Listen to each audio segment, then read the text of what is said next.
qu'on ne fait pas un record du monde? C'est moi qui ai lancé l'idée comme ça. Là, ils m'ont regardé, bon, pourquoi pas? Fait que là, on a commencé à faire des recherches, parce que c'est bien beau, mais comment ça fonctionne? C'est quoi cette bébête-là? Puis...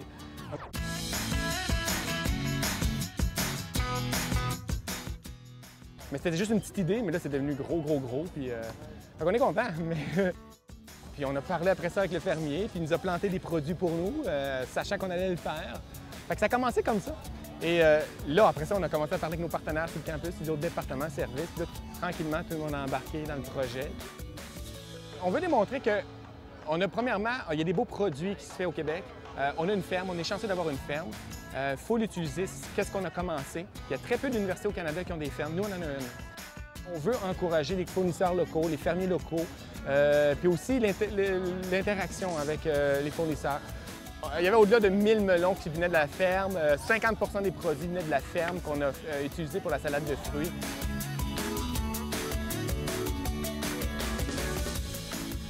Premièrement, c'était une activité pour les étudiants, pour le personnel et pour les professeurs. C'est de voir tous les gens qui sont assis, qui mangent ensemble une salade de fruits, qui ont travaillé ensemble.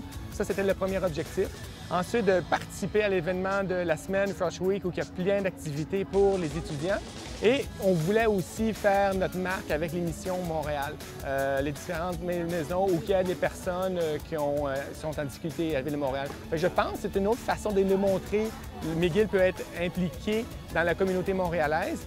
Et là, c'est pas nécessairement le côté académique, c'est plutôt le côté service qui est fascinant, je pense qu'il est un peu unique. Je suis Sandra O'Connor, je suis de Moisson Montréal. Moisson Montréal, c'est la plus grande banque alimentaire au Canada. On aide 150 000 personnes sur le territoire montréalais en distribuant de la nourriture à 200 organisations sur le territoire à tous les mois. Et on distribue habituellement 1 million de kilos de denrées, donc 7000 kilos de salade de fruits qui vont aller aider nos bénéficiaires. C'est vraiment fantastique pour nous, c'est une belle activité aujourd'hui, vraiment.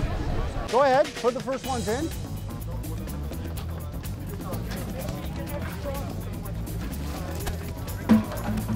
Mais c'était intéressant, j'ai appris énormément. Comme travail avec Guinness, ils sont vraiment sérieux. C'est vraiment des éléments précis qui surveillent, qui regardent.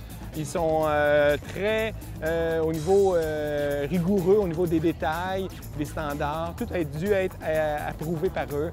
Même juste pour la piscine, ça a dû être approuvé par eux. Il y a eu un débat entre eux.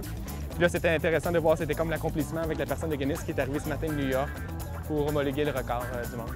Take the weight? Yeah. Okay.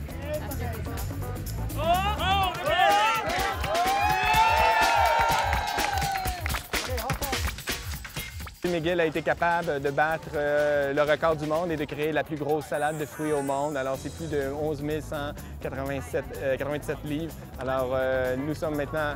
On fait partie du nouveau record du monde. Bravo à l'Université McGill pour son beau travail, à tous les bénévoles qui étaient ici aujourd'hui. C'était vraiment un super événement et on vous souhaite de garder votre record très longtemps.